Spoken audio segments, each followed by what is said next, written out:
मैं डॉक्टर सुभाष स्वागत करता हूं आपका आज की इस चर्चा में। आज की हमारी चर्चा का विषय है हिंदी भाषा का विकास। आज हम जिस तरह की हिंदी भाषा बोलते, पढ़ते या लिखते हैं, 1000 साल पहले इसका स्वरूप ऐसा ही नहीं था। भाषाएं पैदा होती हैं और उनका विकास होता है। आज हम हिंदी भाषा की उत्पत्ति और उसके विकास के विभिन्न मोड़ों, पड़ावों के बारे में जानेंगे, मगर इससे पहले संक्षेप में भाषा के महत्व को समझेंगे। आमतौर पर कहा जाता है कि भाषा भावों और विचारों के आदान प्रदान का साधन या माध्यम है, लेकिन बात सिर्फ माध्यम तक ही सीमित नहीं है, क्योंकि हम सोचते भी भाषा में ही हैं। इसलिए भाषा विचारों की जननी है। भाषा के विस्तार का अर्थ है मनुष्य के ज्ञान का विस्तार। उनके सांस्कृतिक विकास में भाषा का महत्वपूर्ण योगदान है। मानव विकास के साथ साथ भाषा और भाषा के साथ साथ मानव विकसित हुआ है। दैवीय शक्तियों या प्रकृति ने मानव को भाषा का तोहफा नहीं दिया, बल्कि अपने जीवन संघर्ष से उसने इसे अर्जित किया है। भाषा सामाजिक वस्तु है, समाज में अनुकरण से सीखी जाती है और हरेक व्यक्ति में हर भाषा को सीखने की क्षमता है। सभी मनुष्यों की दिमागी संरचना में भाषा सीखने, जानने और प्रयोग करने की जैविक क्षमता है, जो उच्चरित और लिखित में प्रकट होती है, चाहे वह किसी भी नस्ल, भूगोल, समाज या आर्थिक वर्ग से संबंध रखता हो। जैविक कारणों से भाषा को सीखने की क्षमता में कोई अंतर नहीं पड़ता। हर मनुष्य कोई एक भाषा जरूर जानता है, लेकिन क्या हम भाषा के बारे में जानते हैं? भाषा के बारे में जानने का अर्थ है उसके व्याकरण को जानना, उसकी ध्वनियों, शब्दों, पदों, वाक्यों और उसके अर्थ को जानना। दुनिया की सभी भाषाएं इतनी समृद्ध हैं कि किसी भी समय, किसी भी परिस्थिति में कुछ भी कहने की, चुनाव करने की छूट देती है, और सभी भाषाओं में असीमित वाक्य निर्माण की क्षमता है। सभी भाषाओं के वाक्य निर्माण के अपने तरीके हैं। सभी भाषाएं जटिल विचारों को समान रूप से अभिव्यक्त करने में सक्षम हैं। किसी भी भाषा की शब्दावली में नई अवधारणाओं के लिए नए शब्दों को शामिल किया जा सकता है। सभी भाषाएं समय के साथ परिवर्तनशील हैं। भाषाओं में परिवर्तन की दिशा कठिनता से सरलता की ओर होती है, जिसे आमतौर पर भाषा में विकार कहा जाता है। असल में वह भाषा का विकास होता है। हर विकसित भाषा इस प्रक्रिया से गुजरती है। ये विकार भाषा के उच्चारण यानी ध्वनि, उसके रूप गठन और अर्थ आदि सभी स्तरों पर संभव है। दुनिया के अलग अलग भाषा भाषियों के संपर्क में आने से संस्कृतियों का और भाषाओं का विकास होता है। एक भाषा जितनी उदारता से दूसरी भाषा के शब्दों को ग्रहण करती है, वह उतनी तेजी से विकसित होती है। समृद्ध कही जाने वाली समस्त भाषाओं के विकास की यही प्रक्रिया है। भाषा के क्षेत्र में शुद्धता व शुचिता उसके विकास में बाधक होते हैं। भाषा के बारे में इन सार्वभौमिक सत्यों पर विचार करने के बाद हम हिंदी भाषा संबंधी विभिन्न पहलुओं पर बात करेंगे। सबसे पहले बात करते हैं हिंदी शब्द की व्युत्पत्ति और उसके अर्थ के बारे में।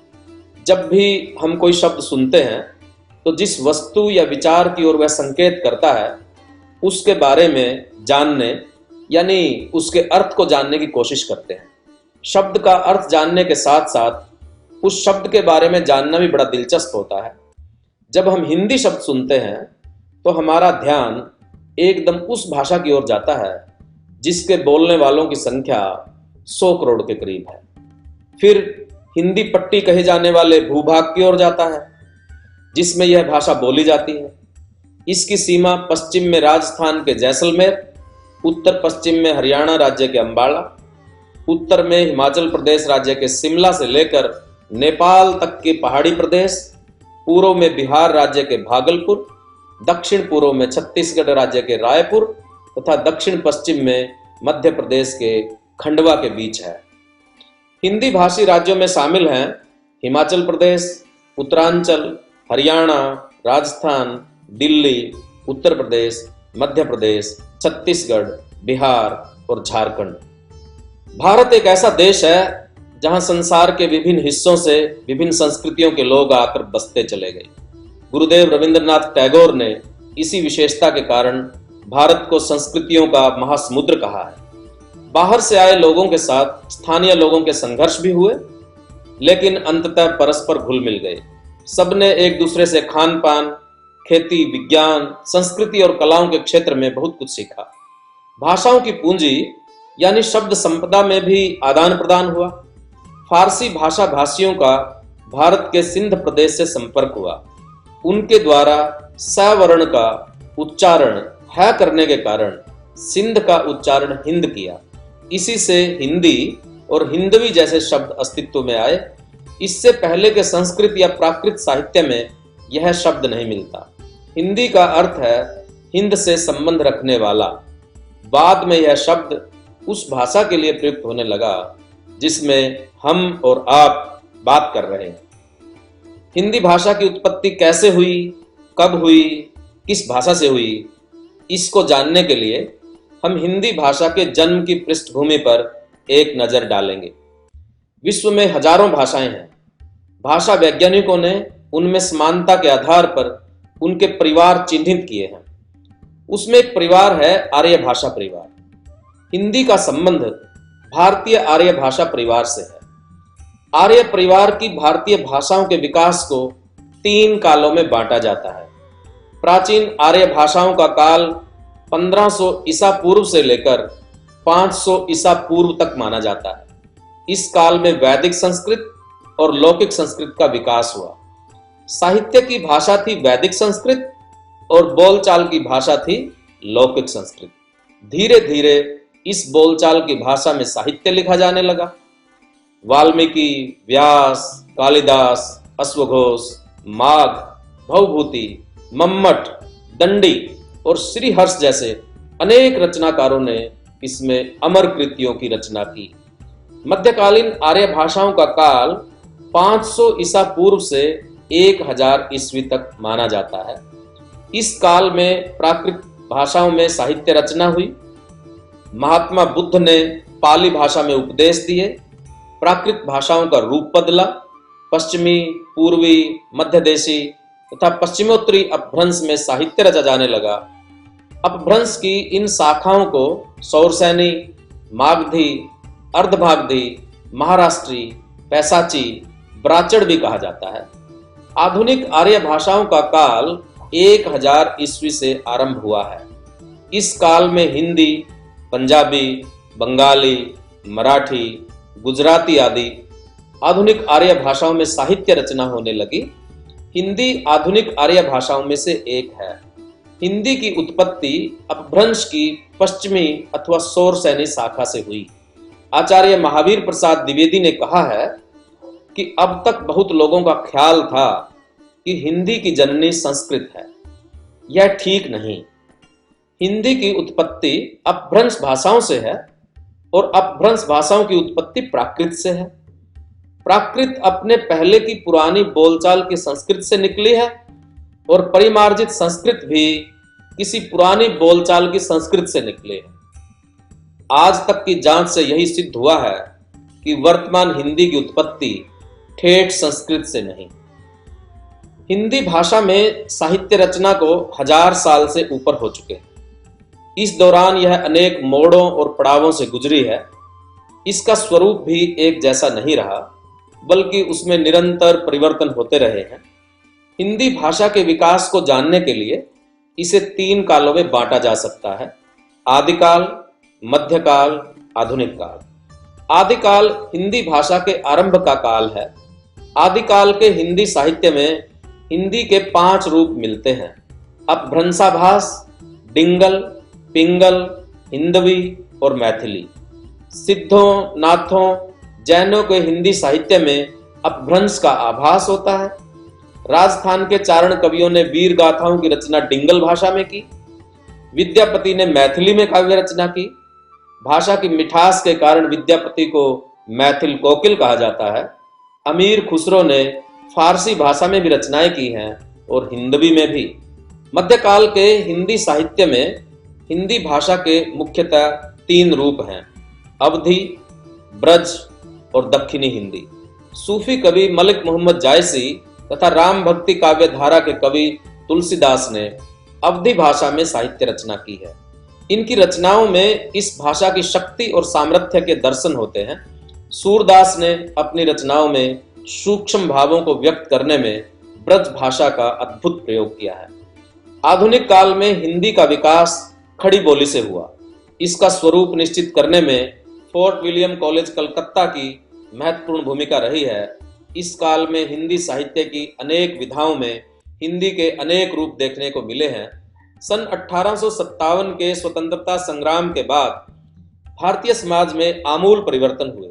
सामाजिक बुराइयों के खिलाफ नवजागरण आंदोलन चला। नवजागरण के पुरोधाओं ने जन भाषाओं को अपनी अभिव्यक्ति का माध्यम बनाया।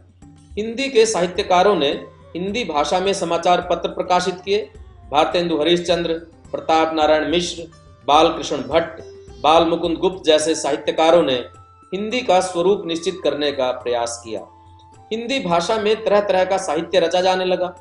भाषा के इस विविध प्रयोग से भाषा की क्षमता में विस्तार हुआ। भारतीय शिक्षित वर्ग में चेतना का संचार हुआ और स्वाधीनता के लिए आंदोलन शुरू हुआ। स्वाधीनता की यह भावना ज्यों-ज्यों जन आंदोलन में बदलती गई, त्यों-त्यों जन भाषा में अभिव्यक्ति की भावना भी जोर पकड़ती चली गई। स्वतंत्रता के अखिल भारतीय आंदोलन को एक सूत्रता प्रदान करने के लिए एक भाषा की आवश्यकता महसूस की गई तो हिंदी को इसके उपयुक्त पाया। राजा राम मोहन राय बंगाली थे। उन्होंने हिंदी के बारे में कहा था कि हिंदी में अखिल भारतीय भाषा बनने की क्षमता है।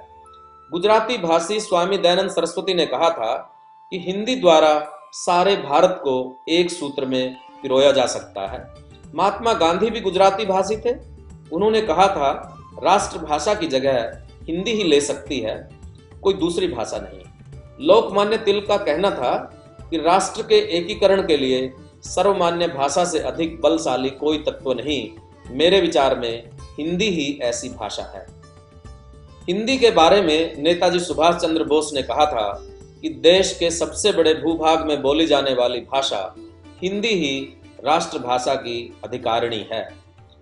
इन महापुरुषों ने हिंदी की महत्ता व गौरव को सही ही रेखांकित किया था। स्वतंत्रता की इस प्रबल आकांक्षा को वास्तविकता में बदलने के संघर्ष में हिंदी भाषा का विकास हुआ। इसी दौरान भाषा को धर्म से जोड़ने की कोशिशें भी हुई।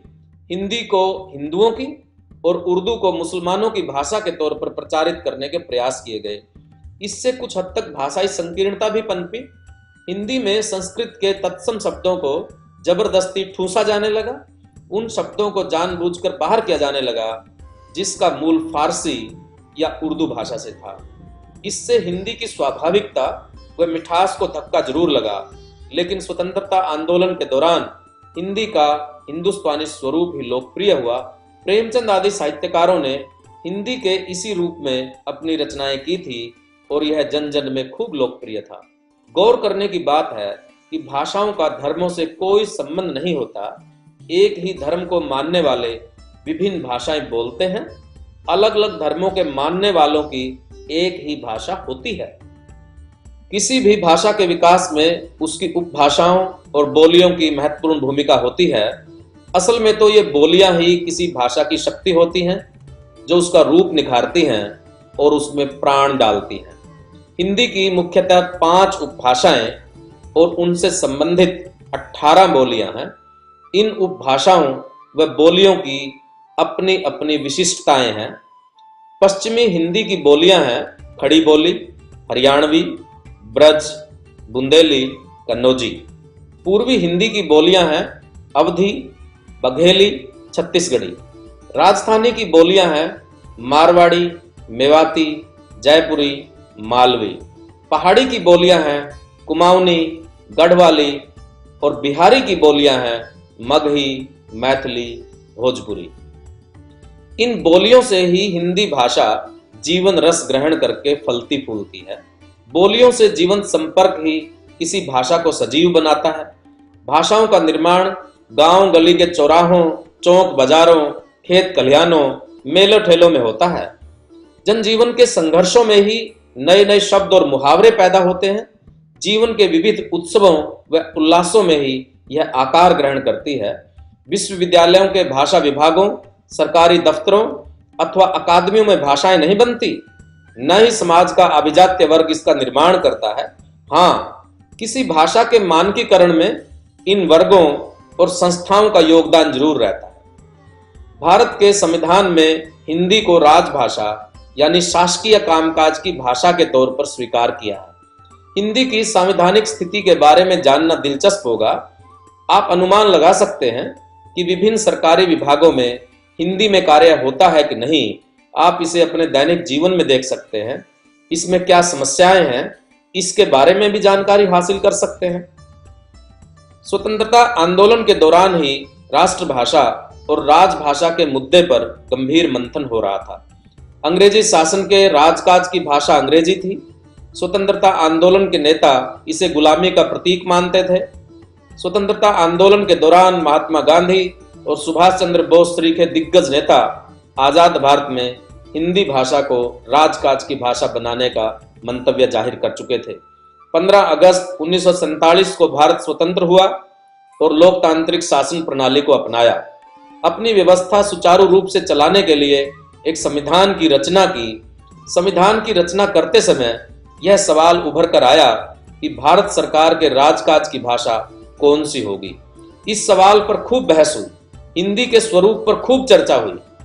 समस्त चर्चाओं के बाद संविधान के भाग 17 के अनुच्छेद 343 से 351 तक भाषा संबंधी प्रावधान किए गए हैं।